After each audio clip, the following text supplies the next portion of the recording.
Hello and welcome. My name is Alan, and today we are going to start a series on the executive branch, like I'm doing on the judicial branch, which I will be picking up on that, resuming it at some point. But this starts our series on the executive branch of the U.S. government. Now, the executive branch actually executes the laws and enforces them if they are federal laws. Um, let's break down the executive branch. It has three major parts: the president, the vice president, and the cabinet. The first part we're going to look at is perhaps usually the most important position in the executive branch, and that is the president. They are our head of state, head of government, the official face of the United States. They're not the overall lawmaker because a lot of that belongs in the hands of the legislative body, Congress. But they have a special role to play in making and enforcing laws, and they're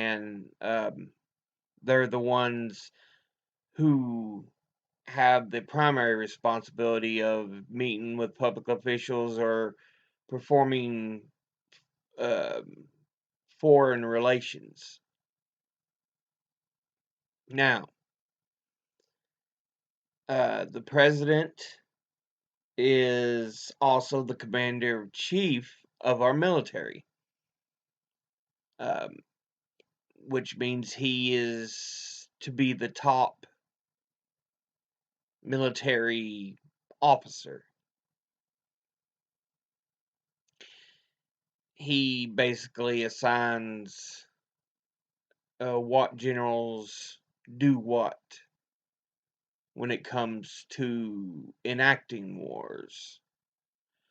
They don't have the power to make war, which is actually, again, in the hands of Congress, but they have power to decide how wars are fought.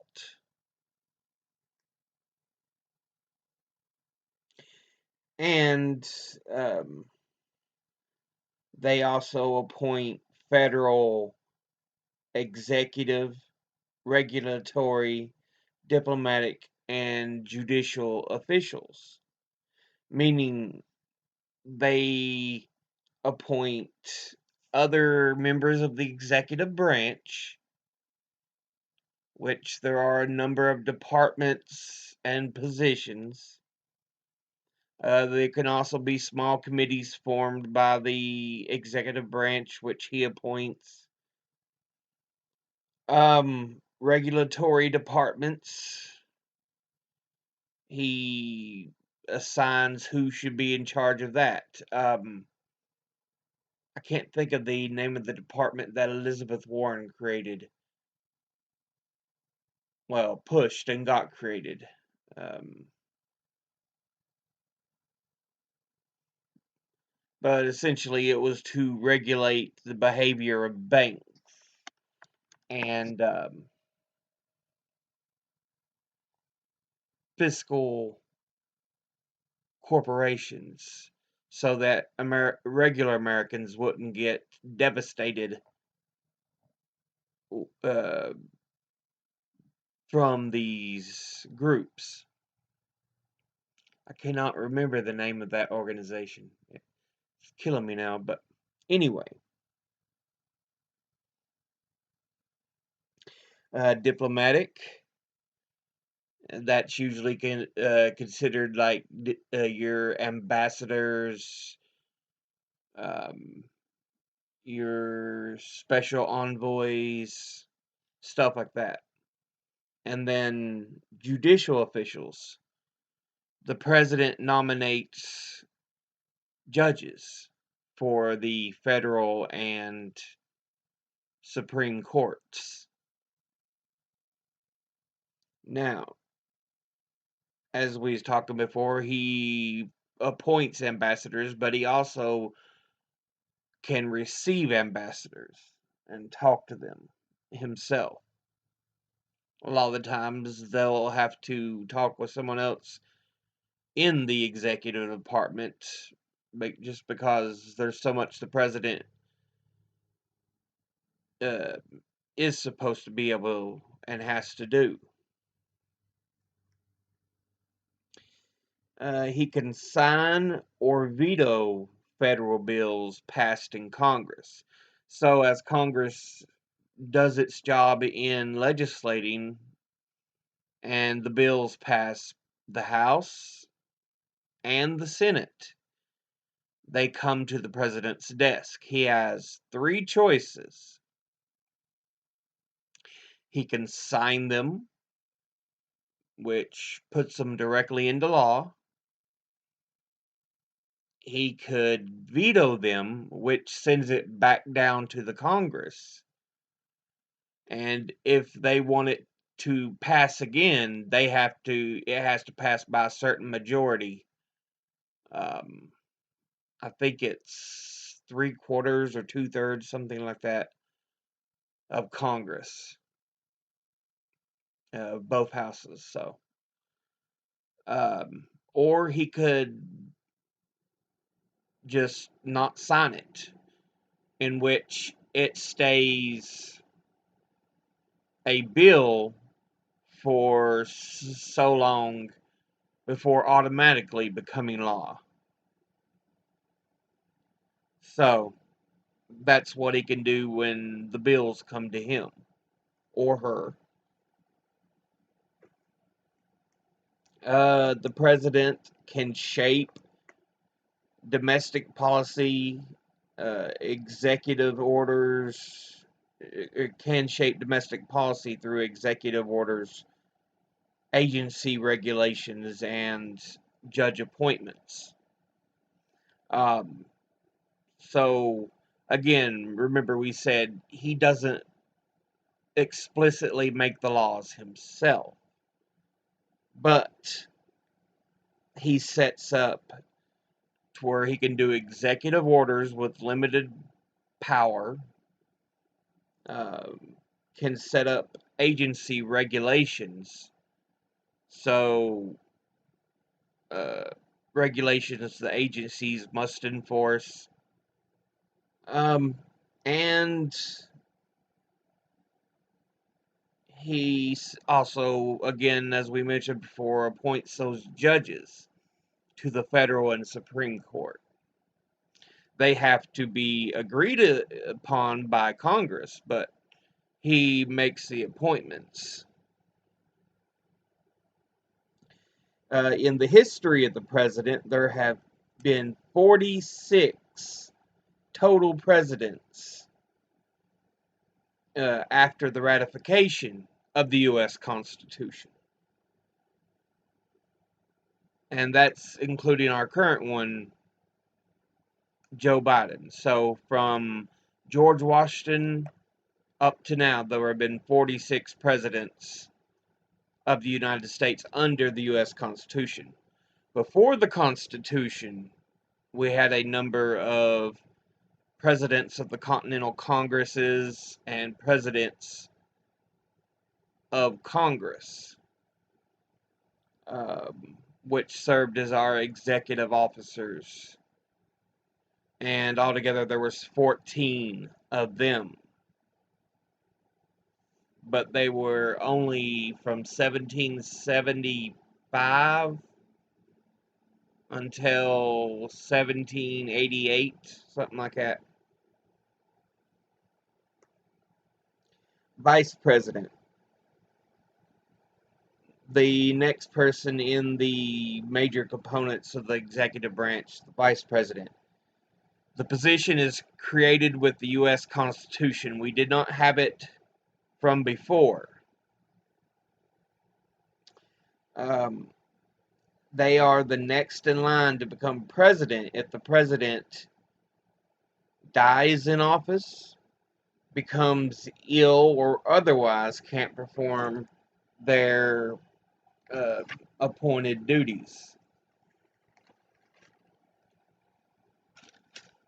Now, the vice president is also the president of the Senate, allowing them to actually preside over the Senate when they wish, but they have no ability to vote, but in only one situation, and that's when they must cast the tie-breaking vote in the Senate. So if the Senate is 50-50, the vice president comes in and casts that tie-breaking vote.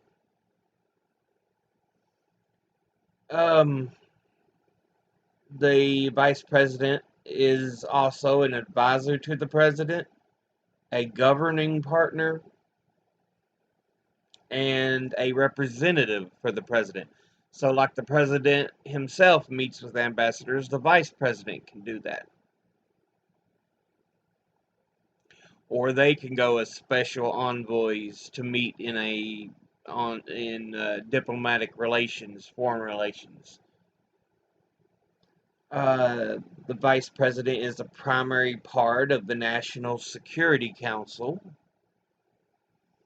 The main security group in the U.S. So they play a big role in that. And there is actually an argument over whether the vice president belongs in the legislative or the executive branch. Because remember, legislatively, they are technically the president of the Senate and cast a tie-breaking vote. But also executive-wise, they take directly over for the president and are in on many of the meetings. So it's kind of in two branches of the government, that position is. Like there's been 46 presidents since the U.S. Constitution. There have been 49 vice presidents total.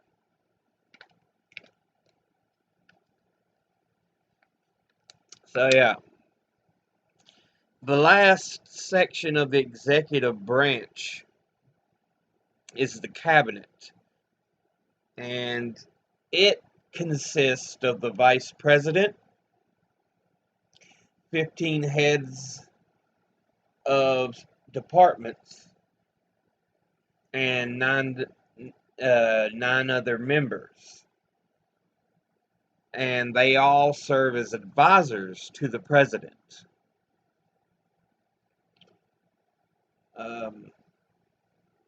They're not, the cabinet itself is not explicitly established by the U.S. Constitution, but it is inferred as something the president can go ahead and set up. Because in the Constitution it states he can ask opinions from his advisors. And so it's kind of believed that it's inferred there that he can make up a panel of advisors, the cabinet. So originally there was only 5 members of the cabinet. It was President George Washington, which now the president is not part of the cabinet. He just meets with the cabinet. Secretary of State, Secretary of War, Secretary of the Treasury, and the Attorney General. But now there are 25 members, as I stated. The Vice President, 15 department heads, and 9 other members. So that's how the cabinet's kind of changed over time. But that is going to be it for this episode. Just kind of an introduction to the executive branch. In the next episode, we'll be talking a little more in depth about the executive branch, the departments, the presidents before the Constitution, and where the executive branch has been seated, even though it's now seated in Washington, D.C. But, as always, educate thyself, think, read, study, learn. Someone tries to tell you something you have trouble believing, ask them to cite their sources. I'll be citing these sources in the description below the video. But until next video, later.